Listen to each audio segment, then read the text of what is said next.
సాంస్కృతిక సమైక్య తరఫున ఏర్పాటు చేయబడ్డటువంటి ధూమ్ధాం కార్యక్రమానికి విచ్చేసిన కళాకార సోదరులరా సోదరిమణులారా, ఈరోజు చాలా సుదినం. ఢిల్లీ యొక్క గద్దెను కదిలేటువంటి రోజు ఇది. మనం చేస్తున్నటువంటి నినాదాలు, ఈ లొల్లి ఢిల్లీ పీఠం వరకు పోన్నది. ఎందుకంటే అపోజిషన్ పార్టీ నాయకుడు అద్వానీ గారు వచ్చి మనని సంబోధించి వెళ్ళిపోయారు. కాబట్టి ఈ వార్తను ఆయన తప్పకుండా ఢిల్లీలో ఉండేటువంటి పార్లమెంట్లో వినిపిస్తారు. దాని ద్వారా మన యొక్క ఈ కార్యక్రమం గురించి తప్పకుండా అక్కడ తెలియజేయడం జరుగుతుంది. తెలంగాణ అనేటువంటి మన జన్మ హక్కు. తెలంగాణ రావాల్సిందే, తెలంగాణ తీసుకోవాల్సిందే. తెలంగాణకు వ్యతిరేకంగా ఎవరైనా మాట్లాడినా, తెలంగాణకు వ్యతిరేకంగా ఎవరైనా ముందుకొచ్చినా వాడి నాశనం తప్పదు. వాడి యొక్క అంతిమ గడియలు అనేటువంటి వచ్చినాయని అనుకోవచ్చు. వైఎస్ రాజశేఖర రెడ్డి ఢిల్లీ గద్దె మీద కూర్చున్నాడా, ఆంధ్రప్రదేశ్ గద్దె మీద కూర్చున్నాడా? ఢిల్లీ గడ్డ మీద మన్మోహన్ సింగ్, రాజశేఖర రెడ్డి ఏమీ తెలియని పరిస్థితుల్లో రాజకీయంగా రాజశేఖర రెడ్డి మాట్లాడుతూ ఉన్నాడు. రాజశేఖర రెడ్డికి ఏం హక్కున్నది తెలంగాణ గురించి మాట్లాడేది? ఎంతవరకు మాట్లాడాలో అంతవరకు ఉండాలి, కానీ అతిగా వాగటం అనేటువంటి రాజశేఖర రెడ్డికి మంచిది కాదు అని చెప్పి సభాముఖంగా హెచ్చరిస్తూ ఉన్నారు. తెలంగాణ అనేటువంటిది మన యొక్క నైతికంగా మన హక్కు. ఈ హక్కును లాక్కునేటువంటి అవకాశాన్ని ఎవరు తీసుకున్నప్పటికీ కూడాను అది క్షమించడానికిగా ఉంటుంది, క్షమించేటువంటి విషయమే కాదు. అందుకనే మన జన్మకు హక్కు కోసం మనం పోరాడుతూ ఉన్నాం. ఈ పోరాటంలో భాగంగా మనందరం కూడా ఇక్కడ ఏకమైనాం. ఒక వ్యక్తి అంటాడు, హైదరాబాద్ తెలంగాణ ఇస్తే ఇవ్వండి, కానీ హైదరాబాద్ సెంట్రల్ జోన్ చేయండి అని. ఇంకో వ్యక్తి అంటున్నాడు, కాదు సెంట్రల్ జోన్ కాదు, హైదరాబాద్ తెలంగాణ రాజధానిగా చేయండి, తెలంగాణ ఆంధ్ర రాజధానిగా చేయండి. ఇది ఎక్కడ న్యాయం అండి? తెలంగాణ ఆంధ్ర రాజధాని హైదరాబాద్ కావటానికి వాడు అబ్బసొమ్మాది.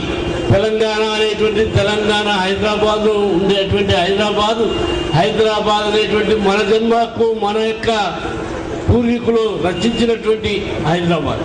ఈ హైదరాబాదును కాదని వాడు నాకు పొగరబోతు మాటలు మాట్లాడి నాకు తెలంగాణ ఆంధ్ర రాజధాని హైదరాబాద్ కావాలంటాడు. ఇంకోనంటాడు సెంట్రల్ జోన్ కావాలని. అది సెంట్రల్ జోన్ దేనికి? హైదరాబాద్ రాజధాని ఏమిటి?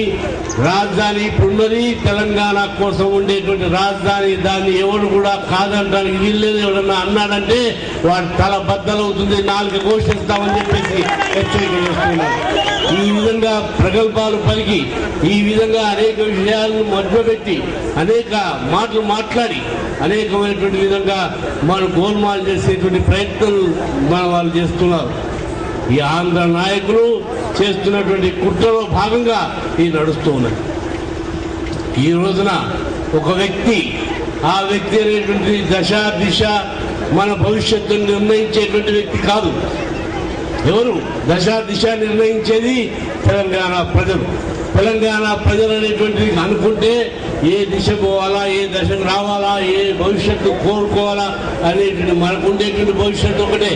మన ఉద్యోగాలు, మన నౌకరీలు, మన యొక్క బొగ్గు, మన యొక్క కరెంటు మనకు కావాలి, తెలంగాణ మనకు రావాలా అనేటువంటిది మన ఉద్దేశం, మన ఏకైక లక్ష్యం.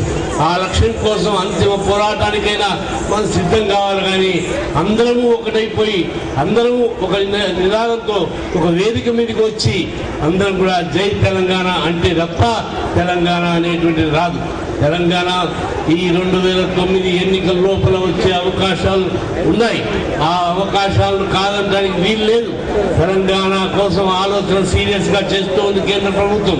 కేంద్ర ప్రభుత్వం చేస్తున్నటువంటి సందర్భంలో ఏం వస్తుంది ఏం రాదు అనేటువంటిది ఈ పార్లమెంట్ సెషన్ లోపలనే తేలిపోతుంది.